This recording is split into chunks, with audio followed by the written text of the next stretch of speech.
આ તબક્કા પર પહોંચ્યા પછી કેવું લાગ્યું? એવું લાગે છે કે હવે થોડીક શરૂઆત થઈ છે અને હજી ઘણું શું બધું વાત કરવાનું છે કે I am happy but I am not satisfied. શું વાત છે? નાનપણથી જ અભિનયમાં કે કોઈ પણ પ્રકારની કલામાં રુચિ હતી. આખું કરિયર જે તમારું ડેવલપ થયું એમાં ફેમિલી સપોર્ટ કેવો રહ્યો? ફેમિલી સપોર્ટ બિલકુલ 100%, કારણ કે પરિવારના સપોર્ટ વગર તો આ પ્રકારની પ્રવૃત્તિમાં ત્યાં પૈસા ઓછા મળતા હોય ને સમય વધારે ફાળવવાનો હોય. મારી એક્ટિંગ કરિયરમાં આણે ઘણો સારો ચેન્જ લાવ્યો. ઇલેક્ટ્રા નાટકમાં આઈ વોઝ કોરસ. મારો એક ડાયલોગ હતો એ પણ જોતો રહ્યો તો હું એમાં કોરસ હતો. અને પછી એક છેલ્લો દિવસ વાળો દોર આવ્યો, એમાં પણ હું હતો. તો ફરીથી પાછું એક પુસ્તક મળ્યું. પછી એક રેવા ફિલ્મ આવી. હા, રેવા. ગુપ્તાજીનું પાત્ર યાદ રહે. નેશનલ એવોર્ડ મળ્યો. તો એણે ફરીથી પાછું મારી કારકિર્દીનો થોડો વધારે વેગ આપ્યો. બિલકુલ. એ પછી કમર્શિયલી નાડીદોષ ફિલ્મ આવી, એને ફરીથી મને થોડો. તો એક નહીં, ઘણી બધી ફિલ્મોનું અને ઘણા બધા કામનું કોન્ટ્રીબ્યુશન છે. હું અંગત રીતે એવું માનું છું. હેલો ફ્રેન્ડ્સ, કુમાર્સ બાયોસ્કોપમાં આપણે દર વખતે નવા તજજ્ઞો સાથે, વિવિધ મહેમાનો સાથે પોડકાસ્ટ કરતા હોઈએ છીએ. પરંતુ આજે એક એવા વ્યક્તિ સાથે પોડકાસ્ટ કરવાનું છે કે જેમની હું ઘણા સમયથી રાહ જોઈ રહ્યો હતો. આ એક ફિલ્મ કલાકાર છે, સેલિબ્રિટી છે, અને તમને એક નાનકડી હિન્ટ આપું તો once upon a time in મુંબઈમાં પણ તેમણે કિરદાર કરેલું છે. જી હા, તમે બિલકુલ સાચું સમજી રહ્યા છો. હું વાત કરી રહ્યો છું પીઢ અભિનેતા પ્રશાંતભાઈ બારોટની. પ્રશાંતભાઈ બારોટ હવે એક એવું વ્યક્તિત્વ થઈ ગયું છે, એક એવા કલાકાર છે કે જેમના વગર લગભગ કોઈ સારી ગુજરાતી ફિલ્મ હવે શક્ય જ નથી. તમે કોઈ પણ સારી ગુજરાતી ફિલ્મ જોશો ને તો તેમાં તમને પ્રશાંતભાઈનું કોઈને કોઈ કિરદાર તો જોવા મળશે જ. તો આજે આપણે પ્રશાંતભાઈની સમગ્ર સ્ટ્રગલ સ્ટોરી, કે તેમણે પહેલું કયું ગુજરાતી નાટક કર્યું ત્યારથી લઈને તેમની હાલમાં જ રજૂ થયેલી 31st ફિલ્મ વિશેની બહુ બધી વાતો કરવાની છે. તો ચાલો વાતચીત શરૂ કરીએ પ્રશાંતભાઈ સાથે. પ્રશાંતભાઈ, અમારા કુમાર્સ બાયોસ્કોપના પોડકાસ્ટમાં આપનું ખૂબ ખૂબ સ્વાગત છે. Thank you કુમારભાઈ. આપના દર્શકોને પણ અભિનંદન અને મારો આભાર કે તમારા માધ્યમ દ્વારા એમની સાથે વાતચીત કરવા માંડી. મારા વિચારો, મારા અનુભવો એમની સાથે હું શેર કરી શકીશ. તો thank you so much. Sir, સૌથી પહેલાં હું બીજું કંઈ નહીં પૂછું, મને તો ઝઘડો કરવાનું મન થાય છે. બહુ વખત તમે રાહ જોડાવી. મને એવું લાગે છે કે ત્યારે છેલ્લા 6-8 મહિનાથી આપણી વચ્ચે વાતચીત થાય છે, પણ તમારું શેડ્યુલ એવું બિઝી હતું એટલે તમે સમય જ નહોતા આપી શકતા. એટલે હું બિલકુલ એના માટે આમ દિલગીરી વ્યક્ત કરું છું. કારણ કે તમે, મને ખ્યાલ છે કે 6 મહિનાથી પણ વધારે સમયથી મને પૂછતા હતા કે આપણે આવું એક ઇન્ટરવ્યૂ કરવો છે. પણ એ વાતનો આનંદ એ છે કે હું સતત બિઝી હતો અને મોટાભાગના શૂટિંગ્સ મારા બહાર પણ હતા, સુરત, વડોદરા, મુંબઈ. અને મને આનંદ છે કે આજે આપણે યોગ થયો છે કે આપણે વાતચીત કરીશું. બિલકુલ સર, આપણે આજે ઘણી બધી વાતો કરવાની છે, પરંતુ એક પહેલાં હું સૌથી પહેલા પ્રશ્ન આપને પૂછવા માંગીશ કે આપણી પ્રગતિ ઉત્તરોત્તર વધી રહી છે, એ માટે અમારા તરફથી આપને ખૂબ ખૂબ અભિનંદન. જીવનના આ તબક્કા પર પહોંચ્યા પછી કેવું લાગી રહ્યું છે? એવું લાગે છે કે હવે થોડીક શરૂઆત થઈ છે અને હજી ઘણું બધું કરવાનું છે. I am blessed by God. સો સચિન તેંડુલકરે એક વાત સરસ કહી હતી, બહુ પ્રેરણાદાયી હતી. ઇટ વોઝ ઇન્સ્પાયરિંગ મી કે I am happy but I am not satisfied. શું વાત છે! ખુશ છું પણ હજી સંતોષ નથી. વાહ, એ વાત સાચી છે. I am blessed by God but I am not satisfied. Right. Sir, આપની ફિલ્મી કરિયર વિશેની બધી જ આપણે વાત કરીશું, પણ સૌથી પહેલાં આપનો જન્મ ક્યાં થયો, આપનું સ્કૂલિંગ, કોલેજનું ભણતર, ફેમિલી બેકગ્રાઉન્ડ, એના વિશે થોડી વાત કરો. 5મી જૂન 1968 કે વિસનગર, ઉત્તર ગુજરાતનું એક નગર, સાંસ્કૃતિક નગર એવું પણ કહી શકાય. એક જમાનામાં તાંબા પિત્તળના વાસણ માટે પ્રખ્યાત હતું. એ ધરતી જે અવિનાશ વ્યાસ અને જયશંકર સુંદરી જેવા કલાકારો થઈ ગયા, જેમણે નાટ્ય ક્ષેત્રમાં અને સંગીતના ગીત ક્ષેત્રમાં એમનું બહુ જ મોટું કોન્ટ્રીબ્યુશન છે. તો એ ભૂમિ ઉપર જન્મ થયો. નાનપણથી જ અભિનયમાં કે કોઈ પણ પ્રકારની કલામાં રુચિ હતી. તો પહેલું પરફોર્મન્સ હું જ્યારે બાલ મંદિરમાં હતો ત્યારે મેં કરેલું. એક નૃત્ય નાટિકામાં કોરસમાં મેં ભાગ લીધેલો અને એક આશ્વાસન ઇનામ પ્લાસ્ટિકની ડીશ મળેલી. પછી થોડોક અભ્યાસમાં આગળ વધ્યો ત્યારે હું હાર્મોનિયમ વગાડતો હતો. પ્રાર્થનામાં, ગરબા, હળવું કંઠ સંગીત, ગાવાનું, ફેન્સી ડ્રેસ કોમ્પિટિશન, વેશભૂષા, એકપાત્ર અભિનય, કોરસ, સમૂહ ગાન, તો એ પ્રકારે કલ્ચરલ એક્ટિવિટીઝમાં તો પાર્ટિસિપેટ થતો હતો સ્કૂલ દરમિયાન.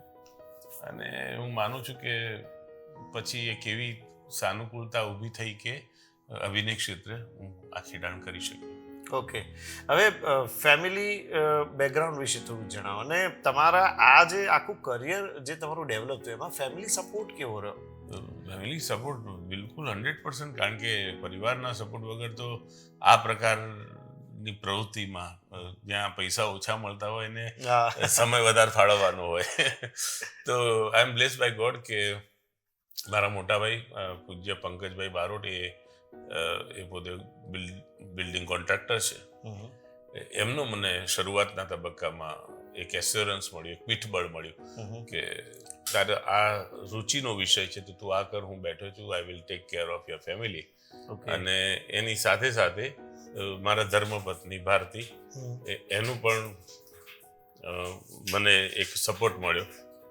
કારણ કે હું માનું છું કે પરિવારનો સપોર્ટ ના હોય અને સવિશેષ પત્નીનો જો તમને સપોર્ટ ના મળે તો તમે આ કામ સારી રીતે ના કરી શકો. અચ્છા, મમ્મી પપ્પાનું કેવું હતું? નાનપણથી તમને આ બધા તરફ ઝુકાવ હતો. પપ્પા શું કરતા? પપ્પા, મને એ વાતનું થોડું વસવસો છે કે હું અભિનેતા બન્યો એ પહેલા મારા પપ્પાનું નિધન થયું. એટલે મને હંમેશા એ વાતનું થોડું રંજ છે કે મને એમણે ક્યારેય પરફોર્મ કરતા નથી જોયો. હા, એ હતા ત્યારે હું પ્રયત્નશીલ હતો એક એક્ટર બનવા માટે, પણ કશું એવું વર્કઆઉટ નહોતું થયું કે એ જોઈ શકે. એક સિરિયલ હતી જેમાં હું બિલકુલ કન્સિડર ના કરી શકાય એવી રીતે કોરસમાં રોલ પણ ના કહી શકાય એવી રીતે એક ટોળામાં હું હતો, એમાં પણ મારી પીઠ હતી, એવું એમને મેં બતાવ્યું હતું કે હું છું. પણ એ સિવાય મારું પરફોર્મન્સ એમણે નથી જોયું. અને બાકી મમ્મી તો ઘણી બધી ફિલ્મો એ જોઈ શક્યા અને એમને પણ એક કલાની સમજણ હતી, રુચિ હતી, તો કદાચ એ પણ મને મદદરૂપ થઈ. મારા પિતાશ્રી એમનું ભાષા ઉપરનું પ્રભુત્વ સારું હતું, તો કદાચ શબ્દ વૈભવ ત્યાંથી અને કલા પરત્વેની સંવેદનશીલતા એ મારા મમ્મી તરફથી મને મળી છે એવું હું માનું છું. ઓકે, પ્રશાંતભાઈ, ક્યારે એવું લાગ્યું કે ચલો આ જ કરવા જેવું છે, એક્ટિંગ જ, વોટ એલ્સ, બીજું શું હોઈ શકે? આમ એવું ક્યારે લાગ્યું? ના, એકચ્યુઅલી હું જ્યારે શરૂઆતના તબક્કામાં હું એમેચ્યોર થિયેટર કરતો હતો, અવેતન નાટ્ય પ્રવૃત્તિ. એકચ્યુઅલી હું ભણ્યો છું, ટેક્સટાઇલ એન્જિનિયરિંગ કર્યું મેં, અને I was working with textile industries, અને મને અભિનયમાં રુચિ હતી. તો એ શરૂઆતના તબક્કામાં હું શોધતો હતો કે એવું કોઈ પ્લેટફોર્મ, એવી કોઈ જગ્યા, એવું કોઈ ગ્રુપ મળે કે જ્યાં હું પરફોર્મ કરી શકું. અને ટુ બી ઓનેસ્ટ, મને એવું કંઈ સિનેમા, ટેલિવિઝનમાં ગ્લેમરથી હું ક્યારેય પ્રભાવિત અંજાયો નથી. મને જેન્યુઅન પરફોર્મન્સ કરવું હતું, એક્ટિંગ કરવી હતી. તો એ બધી શોધખોળના અંતે અમદાવાદમાં ગુજરાત યુનિવર્સિટીની સામે વિઝ્યુઅલ આર્ટ સેન્ટર નામનું એક સેન્ટર છે, કલા પ્રવૃત્તિઓ કરતું. અનફોર્ચ્યુનેટલી અત્યારે એટલી બધું નથી થતું જેટલું એક સમય થતું હતું. તો મારા ધ્યાનમાં આવ્યું અને ત્યાં હું જોઈન થયો. એટલે ત્યાં તમારે જવાનું, ત્યાં તમને એક પ્લેટફોર્મ મળે જ્યાં તમે તમારી પરફોર્મ કરી શકો, અથવા તો કોઈ પણ નાટક થતું હોય એમાં તમે સામેલ થઈ શકો. એમેચ્યોર થિયેટર હોય એટલે પૈસા નથી આપવાના, નથી લેવાના. પણ ત્યાં ફાયદો એ હતો કે ત્યાં બહુ ખૂબ નીવડેલા સાહિત્યકારો, નાટ્યકારો, કલાકારો ત્યાં એમની આવન જાવન હતી. દાખલા તરીકે ચીનુ મોદી, ઇન્દુ પુવાર, લાભશંકર ઠાકર, રાજેન્દ્ર શુક્લ, સુભાષ શાહ, મનહર મોદી, માધવ રામાનુજ, આ બધા સાહિત્યકારો, નાટ્યકારો રોજ ત્યાં બેસતા, સાહિત્ય સત્સંગ થતો, હા, અને ત્યાં થિયેટર એક્ટિવિટીઝ પણ થતી હતી. એટલે મોટે ભાગે ત્યાં નવોદિત હોય, ત્યાં સંકળાયેલા કલાકારો નવોદિત હોય, પણ આ લોકોનું માર્ગદર્શન મળે, અને જરૂર પડે તો કોઈ બહારના પણ થોડા એક્સપિરિયન્સ કે તજજ્ઞ એવા રંગમંચ સાથે સંકળાયેલા લોકો પણ આવે અને અમને ગાઈડ કરે.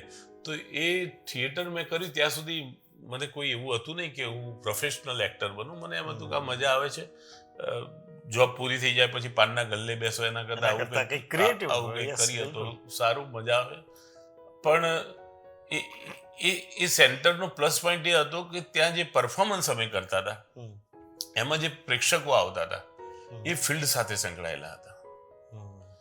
એ ત્યાં સામાન્ય પ્રેક્ષકો એટલા માટે નહોતા આવતા કે એ બધા એક્સપેરિમેન્ટલ પ્લે હતા, એ બધા લિટરેચર બેઝ પ્લે હતા, એ ઓફબીટ પ્લે હતા, જે સામાન્ય જન સમૂહને એન્ટરટેન કરે એ પ્રકારના નાટકો નહોતા. દાખલા તરીકે ઇલેક્ટ્રા, સોફોક્લિસનું, ગ્રીક મહાન નાટ્યકાર, 2500 વર્ષ પહેલા લખાયેલું એ નાટક, તો એ સામાન્ય પ્રેક્ષકને કદાચ એન્ટરટેન ના કરે, પણ ત્યાં સામે બેઠા હોય, એ નાટક સાથે સંકળાયેલા હોય, સિનેમા સાથે સંકળાયેલા, એમને ગમે, એમના ગાઈડ પણ કરી શકે. હા, ગાઈડ કરે ને એમના માટે પણ એ એક લાહવો હોય, કારણ કે આ પ્રકારના નાટકો સામાન્ય થતા નથી. દાખલા તરીકે બર્નોલ્ડ બ્રેક્ટનું મેં પ્લે કર્યું હતું કોકેશિયન ચોક સર્કલ, સંસ્કૃત નાટ્યકાર શુદ્રકનું કર્યું હતું મૃચ્છકટિકમ, ચીનુ મોદીનું જાલકા, નવલશાહી હિરજી, સુભાષ શાહનું પણ કર્યા હતા નાટકો અમુક. તો આ પ્રકારના નાટકો જોવા માટે ટેલિવિઝન, ફિલ્મો, રંગમંચ સાથે સંકળાયેલા નિર્માતા, લેખક, દિગ્દર્શક, અભિનેતા એ લોકો આવતા હતા. અચ્છા. તો એમાંથી કોઈએ મને કહ્યું કે તું મારું નાટક કરીશ. શું વાત છે. તો ચલો એ પણ કરીએ, કારણ કે મેં તો આપણે એક એક્સપ્લોર કરવા જેવું છે કમર્શિયલ નાટક. તો એ રીતે નાટક મળ્યું. કોઈ કીધું મારી સિરિયલનો એક એપિસોડ કરીશ, તો એ પણ કર્યું. અને પછી ધીમે ધીમે એવી રીતે સ્વિચ ઓવર થયો ને એક તબક્કો એવો આવ્યો કે મને થયું કે હું ટેક્સટાઇલની જોબ કન્ટિન્યુ નહીં કરી શકું, અથવા તો મારે કોઈ પણ એક જ ક્ષેત્રમાં ફોકસ કરવું જોઈએ. કાં તો ટેક્સટાઇલમાં કરિયર બનાવો, કાં તો એક્ટર બનો, અને ત્રીજો વિકલ્પ હતો હું ફ્લૂટ પણ વગાડતો હતો. ક્લાસિકલ મેં અભ્યાસ પણ કર્યો છે ફ્લૂટનો, તો હું ત્યારે ફ્લૂટ પણ વગાડતો હતો મ્યુઝિકલ ઓર્કેસ્ટ્રામાં અને પ્રોગ્રામમાં. આજે પણ વગાડો છો ખરા? આજે વગાડું, પણ હવે નિજાનંદ, એકલા હવે નિજાનંદ. ત્યારે પણ પહેલા તો હું પ્રોફેશનલી પણ વગાડતો હતો. કેટલાક એવા નાટકો પણ કર્યા જેમાં લાઈવ સંગીત હોય અને ફ્લૂટ કે હાર્મોનિયમ વગાડ્યું હોય. તો એમ ધીમે ધીમે એક કમર્શિયલ કામ શરૂ થયું, ટેલિવિઝન સિરિયલ શરૂ થઈ, નાટકો શરૂ થયા, કાળક્રમે ફિલ્મોમાં તક મળી. પછી તો જ્યારે મેં નક્કી કર્યું કે હવે પ્રોફેશનલ એક્ટર બનવું છે, તો મેં પણ થોડુંક વધારે ફોકસ કર્યું, વધારે નિર્માતા, દિગ્દર્શકોને મળ્યો. અચ્છા, આ બધા વચ્ચે સૌથી પહેલો જે કહી શકાય ને કે બ્રેક, આપણે કહીએ ને કે ભાઈ આ એક ત્યાં સુધી નાનું મોટું કર્યું, પણ એક સારો એવો બ્રેક મળ્યો જે તમારી મહેનત તમને થયું કે રંગ લાવી, એ ક્યારથી શરૂઆત થઈ? ગુજરાતી નાટક હતું કે સિરિયલ હતી? ના, એટલે એ રીતે જોવા જઈએ તો આમ તબક્કાવાર થયું છે મારા કરિયરમાં. દાખલા તરીકે મેં એક નવલશાહ હિરજી પ્લે કર્યો હતો ચીનુ મોદીનો. એ પ્લેમાં જે મારું કેરેક્ટર હતું એ એણે ખાસું મને કન્સિડરેશન આપ્યું કે ભાઈ આ એક્ટર તો કંઈક અલગ કરે છે, એવું એક વાતાવરણ થયું. એ વખતના ન્યૂઝપેપર્સમાં ખાસું પ્રશંસા મળી, એપ્રિશિએટ કર્યો મને. એ નાટક જોયા પછી કમર્શિયલ નાટકના નિર્માતા, દિગ્દર્શકોએ મારો એપ્રોચ કર્યો. ઓકે. તો એક પગથિયું એને કહી શકાય. એ શરૂ થયું. પછી કમર્શિયલ નાટકમાં જ્યારે હું પ્રવેશ્યો તો એક ભાઈ મારો ભાઈબંધ નાટક પણ એ સમયે ઘણું વખણાયું હતું. એના પછી રૂપિયામાં રમતો માણસ એક નાટક હતું જેના 750 શો થયા હતા. એ નાટકે પણ મને ખૂબ મદદરૂપ થયું કે યાર આમ સરસ છે. એ વખતે આપણા જાણીતા ટેલિવિઝનના નિર્માતા CM પટેલ, એમની એક સિરિયલ હતી હું તો હોતીનો ઘર સંસાર, એનો એક એપિસોડ પહેલા મળ્યો હતો. પછી એમણે પણ મને ઘણા એપિસોડ્સમાં રિપીટ કર્યો, કારણ કે એપિસોડિક વાર્તા હતી. એનાથી મને હાઈપ મળી કે અચ્છા કંઈક તો ટેલિવિઝનનું ખાસું બધું દરવાજા ખુલ્યા મારા માટે. અને પછી તમને કદાચ ખ્યાલ હોય તો મુંબઈ ગયો. મુંબઈ પણ અનએક્સપેક્ટેડ ગયો હતો, એવું કોઈ પ્લાનિંગ નહોતું, પણ એક સિરિયલ મળી હતી કંકુ પગલા, અને એમાં પણ એક પ્રોમિનન્ટ કેરેક્ટર મળ્યું હતું. પછી કેટલીક સિરિયલોમાં મને એવોર્ડ્સ મળ્યા છે, તમે જોઈ શકો છો. તો નાટક ને સિરિયલોમાં એવોર્ડ્સ મળ્યા, ફિલ્મ મળી, ફિલ્મમાં પછી કામ ચાલ્યું. પછી તો તો એવું- પછી એક તમે કદાચ પાછળ વળીને એ જોયું પછી જ નથી એમાં તો હું કહું હા, તો. એટલે આઈ એમ બ્લેસ્ડ અચ્છા, બાય નાટકની જો વાત કરીએ અત્યાર સુધીમાં આશરે યાદ છે ખરા કેટલા નાટકો કર્યા? 50 થી વધારે 50 થી પણ વધારે. 50 થી વધારે પ્લે કર્યા મેં. ઓકે. અને ગુજરાતી ટીવી સિરિયલ્સ? સિરિયલ મેં લગભગ 250 જેટલી ટેલિવિઝન શ્રેણી કરીને એના લગભગ 7,000 એપિસોડ એપ્રોક્સિમેટલી હશે, જેમાં હિન્દી ગુજરાતી બંને ભાષામાં. ઓકે, સરસ. હવે જો વાત કરીએ તો આ ફિલ્ડ છે, દરેક ફિલ્ડ જ્યાં તમારે આગળ વધવું હોય સ્ટ્રગલ તો પડતી જ હોય છે. અને તમે જે રીતે આખી વાત કરી એ પરથી તો એવું જોવા મળ્યું કે ભાઈ જે રીતે તમે ડેડિકેટેડ થયા, તમારું ટેક્સટાઇલ એન્જિનિયરિંગ છોડીને તમે એક્ટિંગ પ્રત્યેનો તમારો જે ઝુકાવ હતો, કેવા પ્રકારના ચડાવ ઉતારનો સામનો કરવો પડ્યો? જો એટલે હું એને છે ને સ્ટ્રગલ શબ્દ વધુ યોગ્ય નથી માનતો, પરિશ્રમ. ઓકે. સ્ટ્રગલ તો એવરીબડી સ્ટ્રગલિંગ. તમારે તમારા કાર્યક્ષેત્રમાં પ્રાવીણ્ય મેળવવું પડે, એક્સપર્ટિઝમ મેળવવું પડે, એટલે કે એક નિપુણતા મેળવવી પડે. ચઢાવ ઉતાર it's a part of life. આજે કમર્શિયલ સક્સેસ હોય શક્ય છે, કાલે ના હોય. વ્યવસાયિક સફળતા અલગ વસ્તુ છે અને તમારે તમારી સજ્જતા કેળવવી એ અલગ વાત છે. ઓકે. કારણ કે પેલું ગીતાનો શ્લોક છે ને, કર્મણ્યેવાધિકારસ્તુ. માં ફલીશું કદાચ. આપણે કર્મ કરવાનું. આમ લોકો એવું ઇન્ટરપ્રિટેશન કરે કે કર્મ ઉપર અધિકાર છે, ફળ ઉપર નહીં. ફળ ઉપર અધિકાર નહીં, ફળની અપેક્ષા વગર કર્મ કરવું. આમ તો આઈડિયલી મળવાનું જ છે. ના, મળવાનું છે એવું નથી. હું એવું નથી માનતો ફળ ના પણ મળે. ઓકે. આપણું કામ એ છે કે આપણે જે કાર્યક્ષેત્રમાં છીએ એમાં બેસ્ટ પોસિબલ ઈશ્વરે આપેલી તમામ આપણી શક્તિઓ, આપણી સમજણ, આપણી ક્ષમતાથી તમે એને સજ્જ બનો. તમે બહુ સારા ક્રિકેટર હો પણ બોલ આવે ત્યારે પેડ બાંધવા જશો કે બેટ શોધવા જશો તો તમે છક્કો નહીં મારી શકો. તો યુ હેવ ટુ સતત make ready yourself. Exactly. C, હું મારું ફાઉન્ડેશન હું બરાબર મજબૂત કરીને હું તૈયાર હોઉં અને એવામાં કોઈ એક રેવા ફિલ્મ આવે હા. અને મારું પરફોર્મન્સ તો સી, હવે એ રેવા ઓફર થાય ત્યારે હું તૈયારી કરવા જઈશ તો નહીં થાય. પણ આજે તમે આખી વાત કરી ને કે એક બાજુ ટેક્સટાઇલ એન્જિનિયરિંગ ને એક બાજુ તમારું એક્ટિંગનું કરિયર, મને વચ્ચે એક પ્રશ્ન પૂછવાનું મન થાય છે કે ક્યારેય કોઈ તબક્કે એવું લાગ્યું કે આના કરતાં નોકરી ચાલુ રાખી હોત ને તો સારું હોત? એક્ટિંગમાં કોઈક એવો તબક્કો આવી જતો હોય છે, એવું ક્યારેય ફીલ થયું? Never. Even when I was working with textile industry ત્યારે પણ મને એવું નહોતું થયું કે યાર મારે ક્યાં નોકરી કરવી પડે છે. કારણ કે I am blessed by God અને પૂરી વિનમ્રતાથી કહું છું, પૂરી ઓનેસ્ટીથી કહું છું કે એ મારી પ્રકૃતિમાં વણાયેલું છે કે હું જે કામ હાથમાં લઉં એને પૂરી ઓનેસ્ટીથી, પૂરા ડેડિકેશનથી કરું છું. તો ટેક્સટાઇલમાં પણ I was technically very much sound. મારી બેચમાં I was getting highest salary. શું વાત છે? અમારા 120 એન્જિનિયરમાં એન્જિનિયર પાસ આઉટ થયા અમે સ્ટુડન્ટ્સ, એમાં એ વખતે અમારી બેચમાં સૌથી વધુ સેલરી અને સૌથી હાયર ડેઝિગ્નેશન હું મેળવતો હતો. ઓકે. એટલે કારણ કે એ મારા સ્વભાવમાં રહેલું છે કે હું જે કામ કરું ત્યાં ટોપ પર હા, રહેવાનો પ્રયત્ન પૂરો. હું મારી ડાયરી પણ લખતો હોઉં રાઈટ. તો રાત્રે 2:30 વાગ્યા હોય તો એવું નહીં કે ચલ ના લખી દો, નહીં. It should be neat and clean. એ સારા અક્ષરે યોગ્ય રીતે જ લખવાનું. એના માટે મારે પેડ જોઈતું હોય પેડ જોઈએ જ, એની યોગ્ય પેન જોઈએ જ. એવું નહીં કે 2:30 વાગ્યા છે ને કાલે વહેલું ઉઠવાનું છે, આજની નોટ લખી દો, ના. તો હું માનું છું કે મારી પ્રકૃતિમાં વણાયેલું છે. પરફેક્શનિસ્ટ વ્યક્તિની અને જે વાત કરીએ ને, એક કોટેશન છે ઇંગ્લિશમાં, પરફેક્શન હેઝ નો લિમિટ. હા, એ વાત સાચી. તમારી ચીવટની કોઈ કોઈ સીમા નથી સીમા હોતી. જ નથી. પણ બેસ્ટ પોસિબલ આપણે પ્રયાસ કરીએ. એટલે ચડાવ ઉતાર એ બધું મને ક્યારેય વિચલિત નથી કરતું. હું જ્યારે એટલે પ્રયત્નશીલ હતો અને એટલું મને મારી પાસે કામ નહોતું ત્યારે મને ફ્રસ્ટ્રેશન નથી આવ્યું ક્યારે, ત્યારે મને ક્યારે એ ઉદાસીનતા નથી આવી. હું એમાં પણ મજા કરતો હતો કારણ કે હું માનું છું કે એક રોટલી હોય તો પણ તમે એને એન્જોય કરી શકો અને 56 ભોગ હોય તો પણ એન્જોય કરી શકો. બહુ સરસ વાત કરી આ તમે.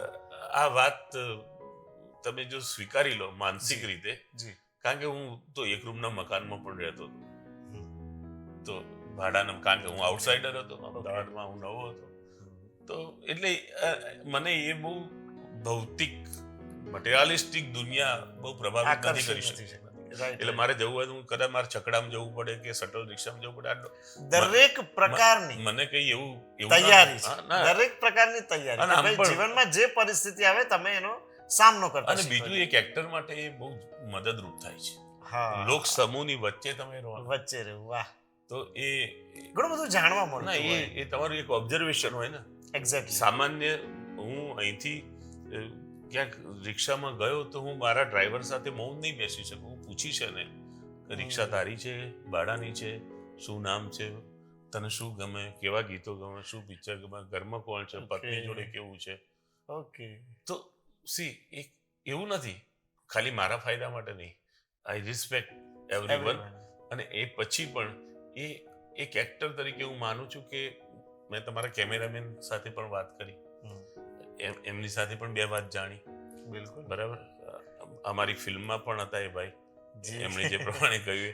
જી. તો કહેવાનો મતલબ શું છે કે એક મેમરી મારામાં આવી જાય. Yes, અત્યારે yes. The way he shooting us, હા. તો મારામાં એ ચિત્ર ફિટ થઈ જાય. હવે જ્યારે એક એક્ટર તરીકે બીજી મારે વખત ક્યારેક જરૂર પણ પડે મળે, વાહ. તો આ જ બોડી લેંગ્વેજ હોય મારી, આ જ Yeah. બોડી લેંગ્વેજ હોય જે શું અત્યારે. વાત છે. તો હું માનું છું કે આ જાણે અજાણે પ્રત્યક્ષ કે પરોક્ષ રીતે આ ઓબ્ઝર્વેશન, આ તમારો સંવાદ પણ તમને નથી લાગતું એક્ટર માટે આ જરૂરી છે કદાચ? જરૂરી જો છે એક્ટર અને હોય તો કરે તો સારું. વધારે સારું રહે, પણ- ઓબ્ઝર્વેશન વધે, હા બિલકુલ જરૂરી છે, અનિવાર્ય નથી પણ મદદરૂપ થાય છે, મદદરૂપ ઘણું થાય છે. જરૂર થાય છે. એવું નથી કે આવું ના જ ઓબ્ઝર્વ કર્યું હોય કે શટલ રિક્ષામાં ના ગયો એ સારો એક્ટર ના હોય, પણ આ પણ ગ્રાઉન્ડ લેવલ પર જેને કામ કર્યું હોય, પણ આ exactly. મારી પ્રોસેસ છે અથવા તો મારું બિલિવેશન છે. ના પણ કંઈ ખોટું નથી, નવી જનરેશનને ઘણું સારું જાણવા મળશે. કોઈ એવો રોલ ખરો ઘણો યાદગાર હોય, અથવા તો તમને એમ થાય કે આ મારી એક્ટિંગ કરિયરમાં આણે ઘણો સારો ચેન્જ લાવ્યો, એવું કંઈ ખરું? ઘણા બધા એવા રોલ્સ છે, હા. ઘણા છે. એકથી વધારે કારણ પણ કે હોય, બરાબર. એટલા માટે કે હું છેક મેં કહ્યું એમ એમેચર થિયેટરમાં એટલે કે અવેતન નાટ્ય પ્રવૃત્તિમાં, એકાંકીમાં, ઇલેક્ટ્રા નાટકમાં આઈ વોઝ કોરસ. મારો એક ડાયલોગ હતો એ પણ જતો રહેલો. તો હું એમાં કોરસ હતો. બિલકુલ. બરાબર. તો એવી રીતે મારી જર્ની શરૂ થઈ ગઈ કે એકદમ નાના એકાંકીમાં નાનો રોલ કર્યો હોય ત્યાંથી આપણે આવ્યા છે. તો થિયેટરમાં પણ એવું મેં કહ્યું એમ થયું છે, ફિલ્મોમાં પણ થયું છે. એક ફિલ્મ જ્યારે આ ન્યૂ વેવ સિનેમા જ્યારે નહોતું, 2015 પહેલા એક ફિલ્મ કરી હતી, પ્રેમી ઝૂક્યા નથી ને ઝૂકશે નહીં.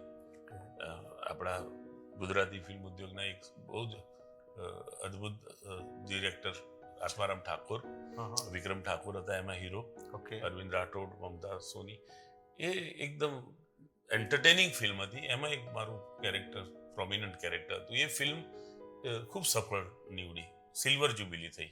ઓકે. તો એ ફિલ્મ પછી ખાસી ઇન્ક્વાયરી વધી અને એ વખતે એ પ્રકારની સિંગલ સ્ક્રીનમાં રજૂ થતી ફિલ્મો ઘણી બધી કરી. અને પછી એક છેલ્લો દિવસ વાળો દોર આવ્યો, એમાં પણ હું હતો. તો ફરીથી પાછું એક બુસ્ટઅપ મળ્યું. યસ. પછી એક રેવા ફિલ્મ આવી, હા, રેવા. જેને ગુપ્તાજીનું પાત્ર હે, યાદ એ રહેશે. નેશનલ એવોર્ડ મળ્યો. તો એણે Yes. ફરીથી પાછી મારી કારકિર્દીનો થોડો વધારે વેગ આપ્યો. બિલકુલ. એ પછી કમર્શિયલી નાડીદોષ ફિલ્મ આવી, હા. એણે ફરીથી મને થોડો. તો એક નહીં ઘણી બધી ફિલ્મોનું અને ઘણા બધા કામનું કોન્ટ્રીબ્યુશન છે. હું અંગત રીતે એવું માનું છું કે મેં કરેલા દરેક કામે મને મદદ કરી છે. અચ્છા. વ્યવસાયિક સફળતા અલગ વસ્તુ છે, જી. પણ મને તો કંઈક ને કંઈક શીખવી ગયું છે. અચ્છા, મેં શરૂઆતમાં જ કીધું કે ભાઈ બહુ વખતે તમે મને સમય આપ્યો, અને કહી શકાય કે તમારું બહુ જ બિઝી શેડ્યુલ છે, પણ આ બિઝી શેડ્યુલમાં આપણે કહીએ કે ઘણી વાર ફેમિલી લાઈફમાં પણ અસર થતી હોય છે. ભાભી સાથે ઝઘડો, બાળકો સાથેનો તણાવ, આવું બધું ક્યારે ઊભું થયું છે? નેવર. કારણ કે હું માનું છું કે સૌથી મોટું ઈશ્વરની મારા ઉપર કૃપા છે શું વાત કે મને એકદમ પ્રેમાળ અને ખૂબ જ મને અનુકૂળ થાય એવું પરિવાર મળ્યું છે. અને એમાંય વધારો થઈને કે પત્નીનો તો સહકાર હોય થોડુંક પણ, એટલે વ્યાજબી વાત છે, પણ તમારા દીકરાઓ પણ તમને સપોર્ટ કરે ને એથી આગળ તમારી પુત્ર વધુઓ પણ સપોર્ટ કરે. વાહ. તો આઈ એમ બ્લેસ્ડ બાય ગોડ. વાહ. હવે દરેક ક્ષેત્રમાં છે ને ક્યાંક ને ક્યાંક આપણે સમજીએ છીએ, પાછું આ તો મીડિયા છે, પોલિટિક્સ આ બધું તો ચાલતું પણ હોય, ક્યાંય ભેદભાવનો સામનો કરવો પડે પ્રશાંતભાઈ? એવું ઘણી વખત થતું હોય છે, પણ હું માનું છું કે હું બહુ એને એને કારણ કે એ તો પરિવારમાં પણ હોય છે, સગા સંબંધીમાં હોય છે, ટીચર તરીકે જોબ કરતા હોય એમને હોય છે, અને કરિયાણાની દુકાનવાળાને હોય છે. એટલે એને કઈ ઇન્ડસ્ટ્રી સાથે એવી રીતે સાંકળવાની જરૂર નથી. You will find everywhere.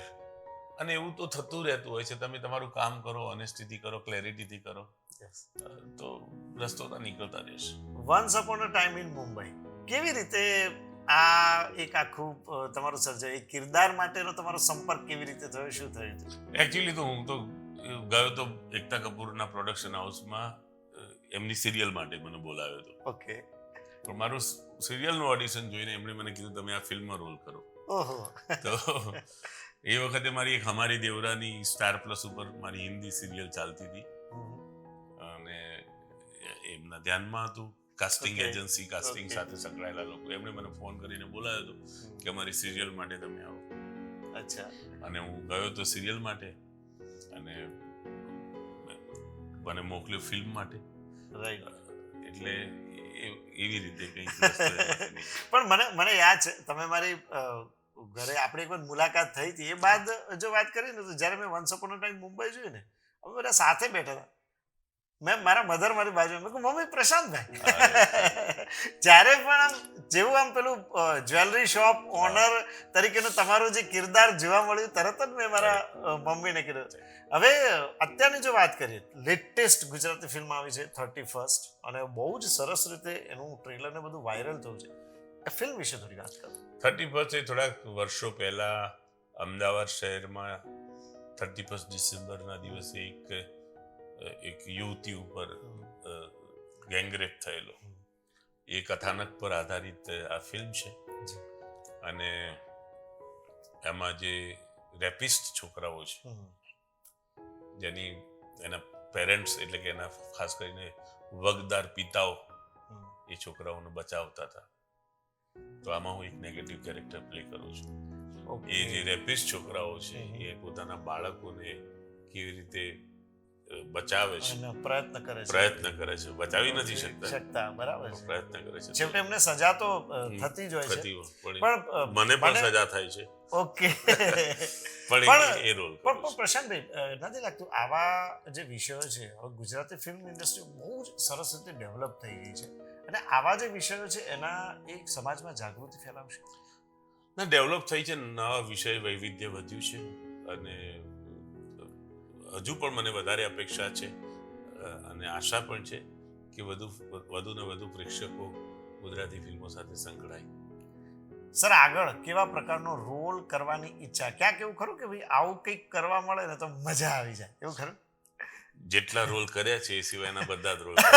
ઓ બાપરે, તો આખો સમુદ્ર પડ્યો છે. એવું કોઈ ચોક્કસ રોલ નથી, એવું કોઈ ચોક્કસ નથી. It's very much depend upon script and the way the character is shaped. પણ એવું પ્રિસાઇઝ નથી. જે કરી ચૂક્યો છું એનાથી કંઈક જુદું મળે એવી અપેક્ષા ચોક્કસ રાખું. છેલ્લે અમારા દર્શક મિત્રોમાં ખાસ કરીને જે નવયુવાનો છે અથવા જે નવોદિત કલાકારો છે કે જેઓ આગળ આવવા માંગે છે, એ લોકો માટે કોઈ સંદેશ? એમને હું કહીશ કે તમે માત્ર ગ્લેમરથી અંજાઈને ના આવતા. તમે જેટલું માનો છો એટલું સહેલું પણ નથી, અને કદાચ તમે બહુ અઘરું માનતા હો તો અઘરું પણ નથી. પરંતુ તમારે એની સજ્જતા કેળવવી પડે, એમાં નિપુણતા મેળવવી પડે, તમારું ફાઉન્ડેશન મજબૂત રાખવું પડે, પેશન્સ રાખવું પડે, પૂરા ડેડિકેશન સાથે તમારે સજ્જ થઈને આ ઇન્ડસ્ટ્રીઝમાં આવવું પડે. અને પછી પણ વ્યવસાયિક સફળતા ના પણ મળે એ તૈયારી પણ રાખવી પડે. એટલે જો તમે એક્ટર બનવા માંગતા હો તો હું અંગત રીતે તમને એવું કહું છું કે તમે થિયેટરનું ફાઉન્ડેશન રંગમંચ ઉપર બરાબર કામ કરી અને પછી સિલ્વર સ્ક્રીન ઉપર આવવાનો પ્રયાસ કરો. કારણ કે અત્યારે યંગસ્ટરને તરત જ સફળતા બરાબર છે. એવું એનો અર્થ એ નથી, બિલકુલ એ નથી કરતો કે તમને તરત સફળતા ના મળે, પણ જો તમે સજ્જ નહીં હો તો એ લોંગ લાસ્ટિંગ નહીં હોય, એ ચિરંજીવ નહીં બને. એકાદ ચમકારો કદાચ થઈ જાય કોઈ ફિલ્મનો, તો તમે મહેનત કરો, છેલ્લો દિવસમાં જે કલાકાર કસબીઓ હતા, જે કલાકારો આપણે નવી જનરેશનના મળ્યા, એ બધાએ ક્યાંક ને ક્યાંક થિયેટર વગેરે બહુ સરસ કર્યું હતું. Right right. હવે તમે માત્ર એને સિનેમામાં જોઈને તમે પ્રેરિત થતા હો, તો જે કોઈ એમાંથી નીકળેલા નવી જનરેશનના કલાકારોએ એ થિયેટર કર્યું હતું, એક પ્રોસેસમાંથી પસાર થયા હતા, એમણે વહેલું શરૂ કર્યું, વહેલી સફળતા મળી, એટલે એ સારી રીતે અત્યારે એસ્ટાબ્લિશ થઈ શક્યા. તો તમે પણ, કારણ કે આપણને પોતાને સેલ્ફ ક્રિટિસિઝમ, તમારું પોતાનું મૂલ્યાંકન તમે તટસ્થ રીતે કરો, અને રાધર હું તો એથી આગળ વધીને કહું છું કે કઠોર રીતે કરો, તો એ તમને મદદરૂપ થશે. તમે જ સૌથી મોટા ટીકાકાર બનો તમારા. વાહ. કે આ તો ના ચાલે યાર, આટલું તો આઈ કાન્ટ એક્સપેક્ટ કે હું આ છું અને આ કરી શકું. તો તમે જ એ, કારણ કે તમારી મર્યાદા કે તમારી ખામીને પણ તમે શોધી કાઢો ને, એ પણ તમને બહુ મદદરૂપ થતું હોય છે. વાહ. કારણ કે લોકો એક કાલ્પનિક, એક બ્રહ્મવાળી, એક ભ્રામક દુનિયામાં રહીને સપના જોતા હોય છે, અથવા તો એ મથામણ કરતા હોય છે. તો ડોર ટુ ડોર ઓડિશન આપવાથી, ડોર ટુ ડોર મેઇલ કરવાથી એવી રીતે નહીં થઈ શકે. બરાબર છે. પોતાની જાત ઉપર સેલ્ફ એનાલિસિસ કરો તમે. એક્ઝેક્ટલી. સેલ્ફ, અને એવું જરૂરી નથી, આ તો કલા છે, કદાચ બહુ જ મહેનત પછી પણ તમારામાં અંદર એ બેઝિક એલિમેન્ટ ના હોય, એ સ્ટફ ના હોય, તો ના પણ થઈ શકે. તો બેટર તમે શેના માટે સુટેબલ છો, તમને શું વધારે ફાવે છે. હું એક્ટર છું ને મને ક્રિકેટર બનવાનો શોખ હોય તો શક્ય છે હું સફળ ના થઉં. તો એ પણ તમે જુઓ કે તમારી અંદર એવી કઈ ક્વોલિટી છે કે જેમ તમે મદદરૂપ થઈ શકે. અને લાસ્ટ નોટ એ કે I am wishing you very good luck, કે તમે જે ક્ષેત્રમાં આગળ વધવા ઈચ્છતા હો એમાં પરમ તત્વ તમને સફળતા આપે. બહુ સરસ. પ્રશાંતભાઈ, તમે અમારી સાથે જોડાયા આ પોડકાસ્ટમાં, અને હું ઈચ્છું કે આવનારી તમારી જે કોઈ ફિલ્મો થાય ત્યારે હું કોઈક ને કોઈક મોકો ચોરી લઉં કે ભાઈ પ્રશાંતભાઈ સાથેનું અમારું એક પોડકાસ્ટ, એક મુલાકાત ચોક્કસ થવી જોઈએ. આપ અમારી સાથે જોડાયા તે બદલ આપનો ખૂબ ખૂબ આભાર. તમારો પણ ખૂબ ખૂબ આભાર. અને તમારા માધ્યમ દ્વારા દર્શકો સાથે પણ હું મારા વિચાર વહેંચી શક્યો, મારી વાત પહોંચાડી શક્યો, એના માટે આભાર. દર્શકોનો પણ આભાર. અને તમારી આ પ્રવૃત્તિ એને પણ વધારે વેગ મળે અને તમે વધારે અર્થપૂર્ણ આવા સંવાદો લોકો સુધી પહોંચાડો કે જેમાંથી લોકોને કંઈક જાણવા પણ મળે, કંઈક પ્રેરણા મળે, કંઈક એમના પ્રશ્નોના નિરાકરણ મળે. એવી તમને પણ શુભકામનાઓ. Thank you so much. Thank you so much. તો ફ્રેન્ડ્સ, આ હતા પ્રશાંતભાઈ બારોટ, એક પીઢ અભિનેતા, એક વેટરન એક્ટર. ખૂબ સુંદર રીતે તેમણે પોતાની સંઘર્ષ કથાને રજૂ કરી.